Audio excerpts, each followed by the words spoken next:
नमस्कार दोस्तों, स्वागत है आपके अपने YouTube channel super science classes में। तो दोस्तों, हम बात कर रहे थे प्रकाश के गुणधर्मों की। तो हमने कुछ गुणधर्म कर लिए थे और कुछ अभी बाकी पड़े हैं।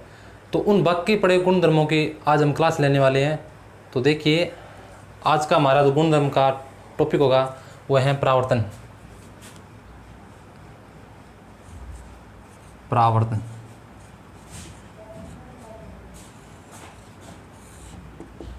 तो आप हेडिंग डाल लीजिएगा परावर्तन। तो अब देखिए, परावर्तन किसे कहते हैं।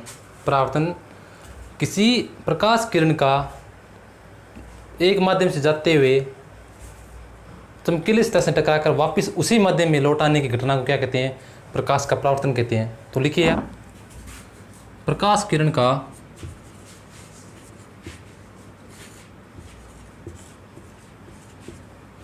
किसी माध्यम में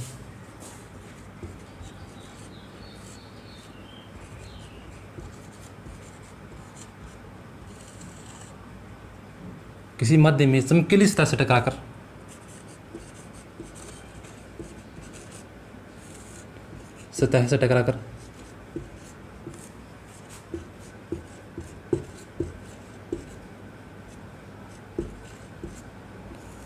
वापस उसी माध्यम में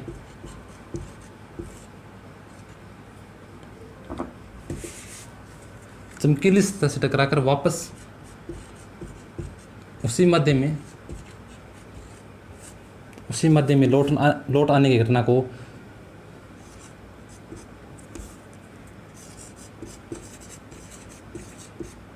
उसी माध्यम में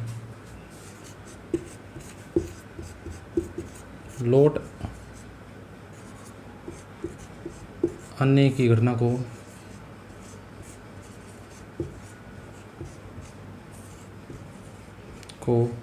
क्या कहते हैं? प्रकाश का परावर्तन कहते हैं। प्रकाश का परावर्तन कहते हैं। तो देखिए, यानी इसकी परिभाषा क्या है? प्रकाश किरण का किसी माध्यम में, यानी माध्यम कोई हो, चाहे निर्वात हो, चाहे विरल हो या फिर सघन हो, ये सभी माध्यम में एक समान गुण दर्शाएगा। तो यानी परिभाषा क्या है? प्रकाश किरण का किसी माध्यम में चमकीली सतह से टकराकर वापस उसी माध्यम में लौट आने की घटना को क्या कहते हैं? प्रकाश का परावर्तन कहते हैं। तो ये उतार लो आप।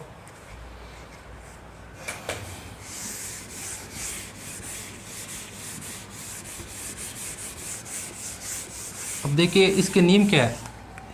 पहले मैं आपको डायग्राम बना देता हूँ। डायग्राम यानी चित्र। मान लीजिए क्या चमकीली सतह है, ये माध्यम कौन सा है? विरल। मान लीजिए ये प्रकाश किरण है,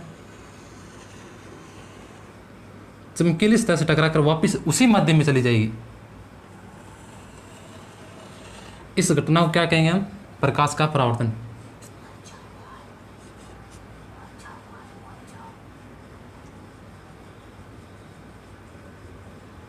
अब देखिए, आने वाली किरणों को हम कहते हैं आपतित किरण। आपतित किरण। और इस लंबवत कोण को हम, जो लंबवत रेखा मानी जाती है, इसको कहते हैं हम अभिलंब। अभिलंब। और जाने वाली किरण को क्या कहते हैं? परावर्तित किरण।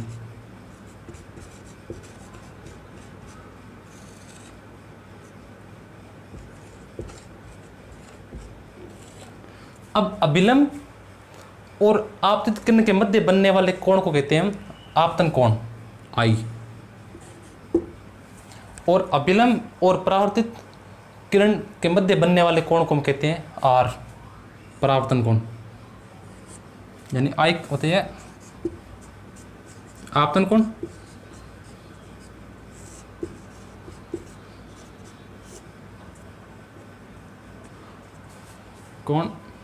और आर होता है परावर्तन कोण।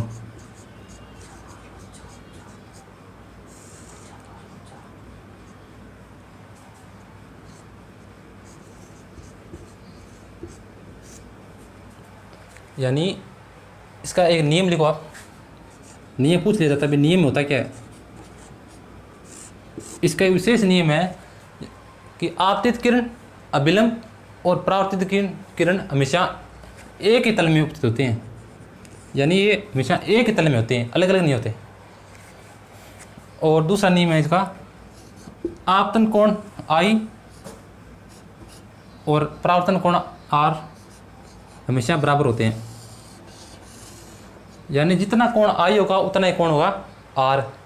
अब मान लेते हैं कोई प्रकाश किरण है, वो विलंब पर आप उसका आपतन कोण है 50 डिग्री, तो जानने वाला भी कोण कितना होगा? आर का मान 50 डिग्री होगा। यानी ये इसका मान कितना होगा? 50 डिग्री। ये उतार लो।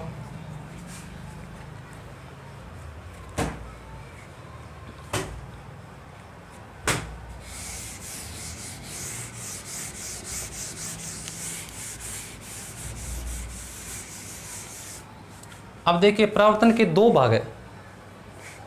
परावर्तन के दो भाग कौन कौन से हैं? लिखो आप। एक नंबर है नियमित परावर्तन। नियमित परावर्तन, आप हेडिंग डालो नियमित परावर्तन। यानी परावर्तन का एक पार्ट कौन सा है? नियमित परावर्तन। तो यानी चिकनी सतह पर जो परावर्तन है उसे क्या कहते हैं? नियमित परावर्तन कहते हैं। यानी चिकनी सतह पर परावर्तन, चिकनी स्मूथ, चिकनी सतह पर परावर्तन को हम क्या कहते हैं? नियमित परावर्तन। जैसे कांच,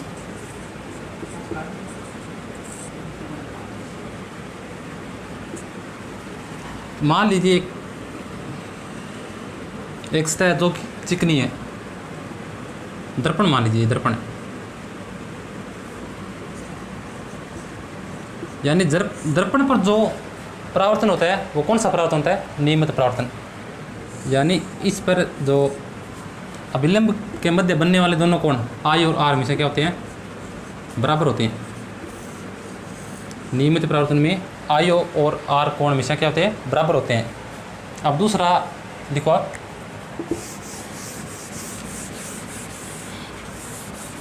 दूसरा परावर्तन है विसरित परावर्तन।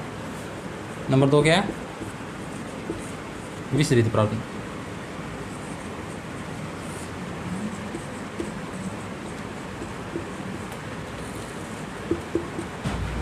तो विसरित परावर्तन किसे कहते हैं? खुरदरी सतह पर परावर्तन को क्या कहते हैं हम? विसरित परावर्तन कहते हैं। यानी खुरदरी सतह,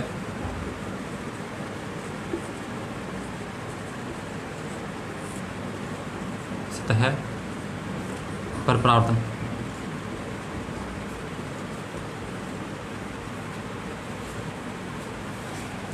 यानी खुरदरी सतह पर परावर्तन को हम क्या कहते हैं? विसरित परावर्तन कहते हैं। जैसे मान लीजिए धुआं, पानी या वायु, ये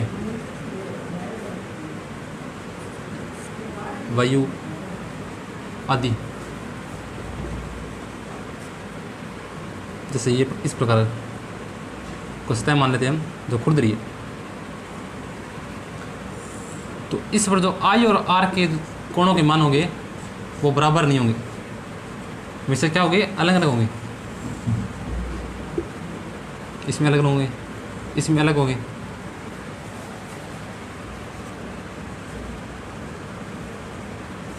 तो आप उतार लो ये।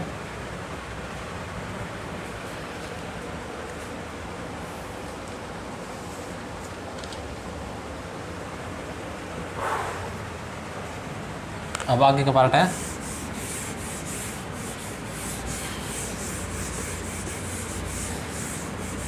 इस परावर्तन में हमारा अगला टॉपिक होगा दर्पण। आप हेडिंग डालो, दर्पण किसे कहते हैं या दर्पण।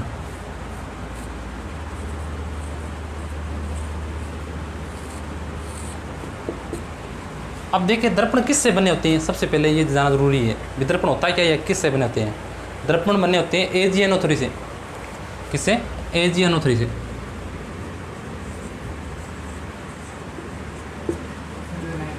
इसको कहते हैं हम सिल्वर नाइट्रेट।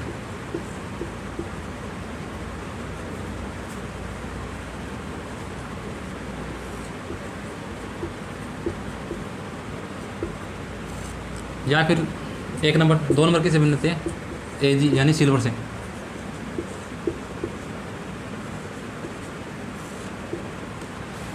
ऐसा मत सोचना कि हमारे घर में जो दर्पण होते हैं वो इससे बने होते हैं, नहीं, ये तो सिर्फ अंबानी जैसे बड़े बड़े लोगों के जो अमीर होते हैं उनके घर में जो दर्पण होते हैं उनमें इसका इस्तेमाल किया जाता है। यानी जो दर्पण कांच होता है उसके पीछे जो पॉलिश होती है वो किसकी होती है, AgNO3 की होती है, यानी ये चमकीली होती है। इस कारण इसको कांच के पीछे लगाकर इसका दर्पण बना दिया जाता है। या फिर एल्यूमिनियम,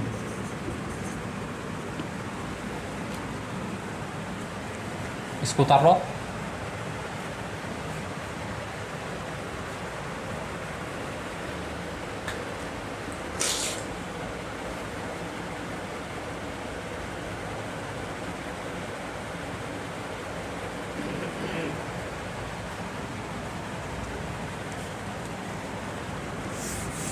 देखिए इसको लूनर कास्टिक भी कहते हैं, इंपॉर्टेंट ध्यान रखना, लूनर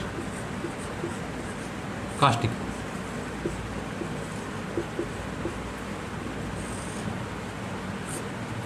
उतार लो।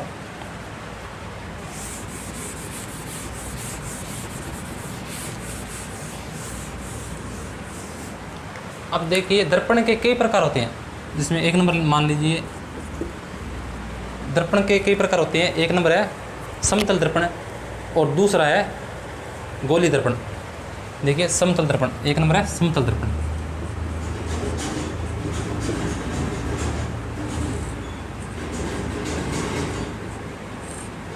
दर्पण 2 नंबर है गोली गोली है दर्पण। अब देखिए गोली दर्पण के आगे 2 प्रकार है। नंबर 1 है अवतल दर्पण, अवतल दर्पण,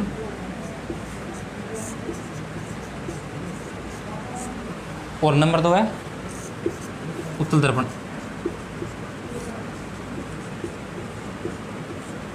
तो देखिए हम आगे चर्चा करने वाले हैं समतल दर्पण के जो गुणधर्म है, प्रतिबिंब निर्माण है आदि, उसके बारे में चर्चा करने वाले हैं।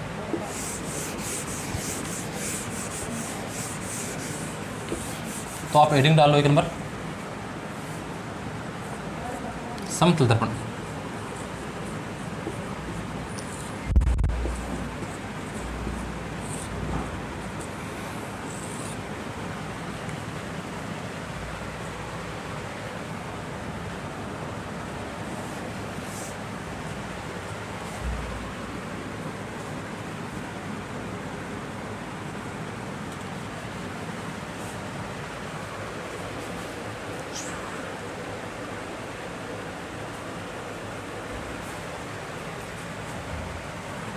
हेडिंग डाल ली होगी आपने।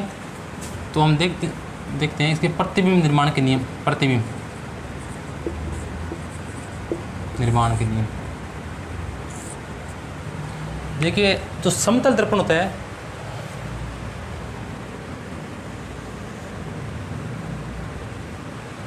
देखो 4 बजे फिर क्या, तो अपने आपने दिन है क्लास है 4-10 कोई नहीं, 5 मिनट और बढ़ा दे, 7-8 मिनट है क्या शुरू से चलता।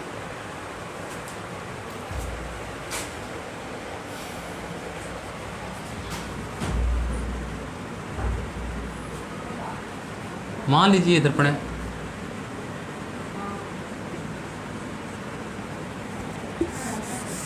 कौन सा दर्पण है ये, समतल दर्पण है। तो समतल दर्पण के नियम देखते हैं। इसमें जो प्रतिबिंब का आकार होता है, यानी प्रतिबिंब आकार,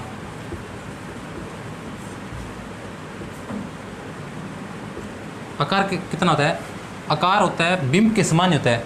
अब देखिए बिंब कैसे कहते हैं और प्रतिबिंब कैसे कहते हैं। बिंब तो जो कोई वस्तु हो, व्यक्ति हो, जो दर्पण है उसके सामने रखी हो, उसे हम क्या कहेंगे, बिंब कहते हैं। और उसका जो चित्र बनता है, डायग्राम बनता है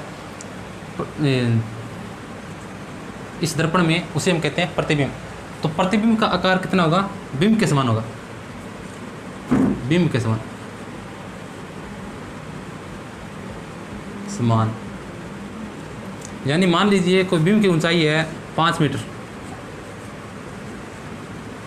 तो इसमें जो प्रतिबिंब बनने वाला है उसकी ऊंचाई होगी 5 मीटर।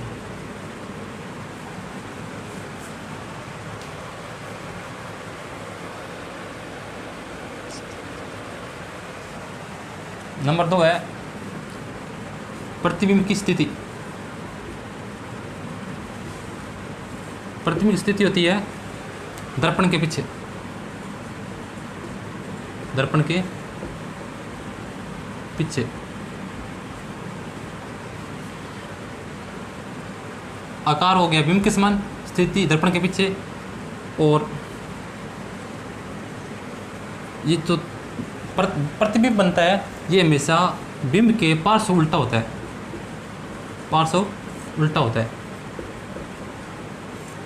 यानी मान लीजिए यहाँ पर जो प्रतिबिंब है मैंने लिखा है C, तो दर्पण में बनने वाला जो प्रतिबिंब होगा वो C तो होगा लेकिन उल्टा होगा। कैसा उल्टा होगा? पार्श्व उल्टा होगा।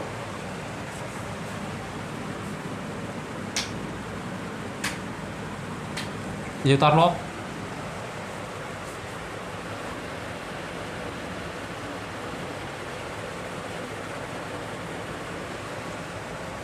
उतार लिया होगा आपने।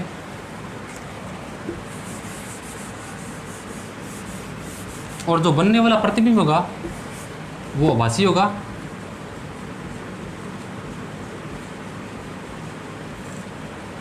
और 2 नंबर होगा सीधा भी होगा।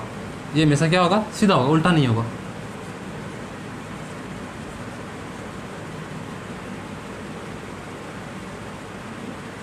सीधा।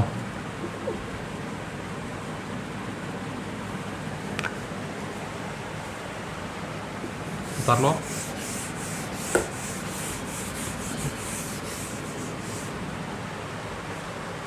अब देखिए कुछ गुणधर्म इसके। मान लीजिए कोई दर्पण है,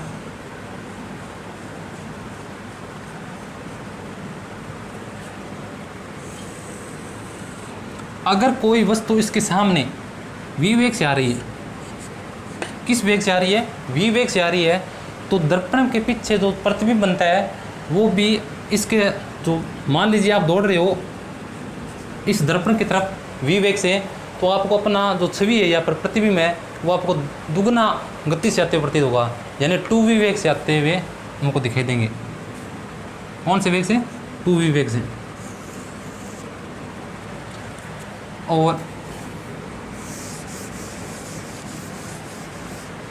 और मान लीजिए आपकी हाइट है 6 फीट, तो आपका पूरा प्रतिबिंब देखने के लिए प्रतिबिंब का दर्पण का आधा होना, ऊंचाई का आधा होना अनिवार्य है। यानी आपका पूरा प्रतिबिंब देखने के लिए दर्पण का 3 फीट का होना जरूरी है, फीट का होना जरूरी है।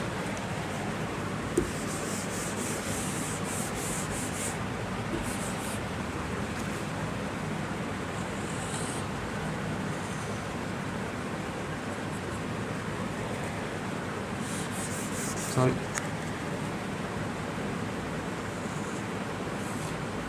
कोई दर्पण को थीटा कोण घुमाने पर, कोई दर्पण को थीटा कोण घुमाने पर है उसके अंदर जो प्रतिबिंब है वह 2 थीटा कोण घूम जाएगा। या फिर आप कह सकते हो, मान लीजिए कोई प्रतिबिंब 90 डिग्री पर है, इस प्रकार है, तो इसको थीटा कोण घुमाने पर यानी 45 डिग्री घुमाने पर है, जो बिंब होगा उसका जो बनने वाला प्रतिबिंब है वो 90 डिग्री पर दिखाई देगा।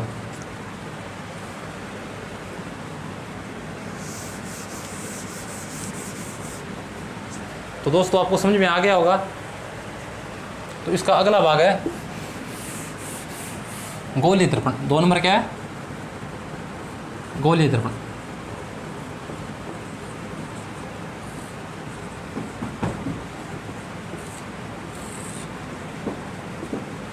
तो दोस्तों गोले दर्पण के बारे में हम चर्चा करने वाले हैं इसकी अगली क्लास में। तब तक के लिए बाय बाय। और हमारे चैनल को सब्सक्राइब कीजिए, बेल आइकन भी दबाइए ताकि हमारे चैनल के जो नए अपडेट्स हैं आपको मिलते रहे समय समय पर। Bye bye.